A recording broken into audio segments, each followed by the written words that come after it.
তাদেরকে আপনারা ব্যক্তিত্ব করে তুলবেন না, এটা অনুরোধ। কালো রঙের একটা কোট পরে থাকেন আমি বুঝতে পারি না,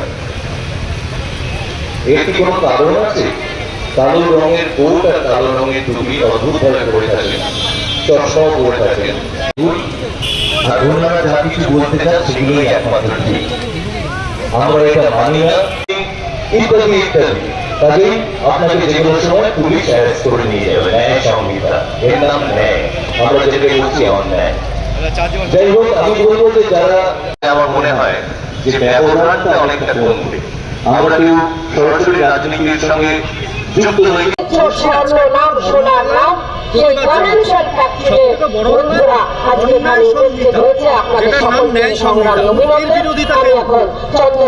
কারণ হচ্ছে এটা ভারতবর্ষকে একটা পুলিশ রাষ্ট্রে পরিণত করে। আগে পোকা বা যখন টাটা ছিল তখন আপনাকে গ্রেফতার করার জন্য বা আপনাকে সন্ত্রাসবাদী প্রমাণ করার জন্য কোনো ঠোস সবুত মানে তথ্য প্রমাণ দরকার ছিল। এখন যদি পুলিশ সুপার মনে করে যে আপনি ভাবছেন সন্ত্রাসবাদী কাজ করবেন, তাহলে কি আপনাকে গ্রেফতার করতে পারে।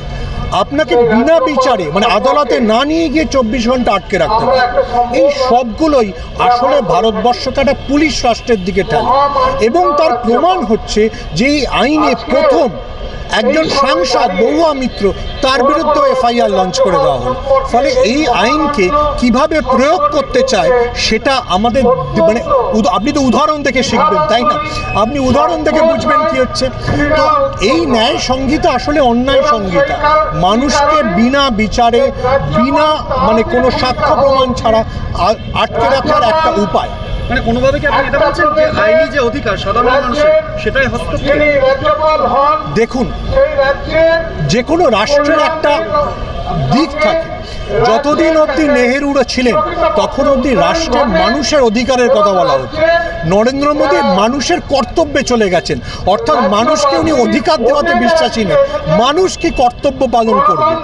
খুব ভালো কথা, তাহলে অগ্নিবীরে যে ছেলেটা মারা গেল তার পেনশনের কি হবে?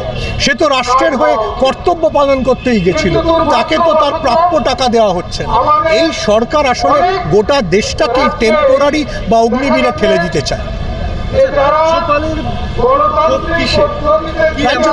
রাজ্যপালের উপর ক্ষোভ আমাদের শুধু না, আপনি যদি দেখেন তামিলনাড়ুর রাজ্যপাল টি রবি, কেরালায় যেখানে বামেদের সরকার সেখানকার রাজ্যপাল আরিফ মোহাম্মদ খান, যখন মহারাষ্ট্রে উদ্ধব ঠাকরের সরকার ছিল সেখানকার যিনি রাজ্যপাল ছিলেন, এই সবার বিরুদ্ধে বিরোধীদের অভিযোগ একটাই, তারা বিজেপির এজেন্ট হিসেবে কাজ করে।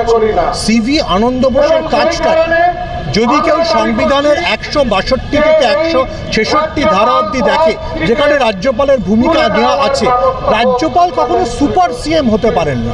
রাজ্যপালের কাজ নির্বাচিত মন্ত্রিসভাকে সাহায্য করা। যদি আরও পরিষ্কার হতে হয়, আম্বেদকর কনস্টিটিউয়েন্ট অ্যাসেম্বলিতে যে বক্তৃতাটা দিয়েছিলেন সেখানে তিনি পরিষ্কার করে দিয়েছিলেন রাজ্যপাল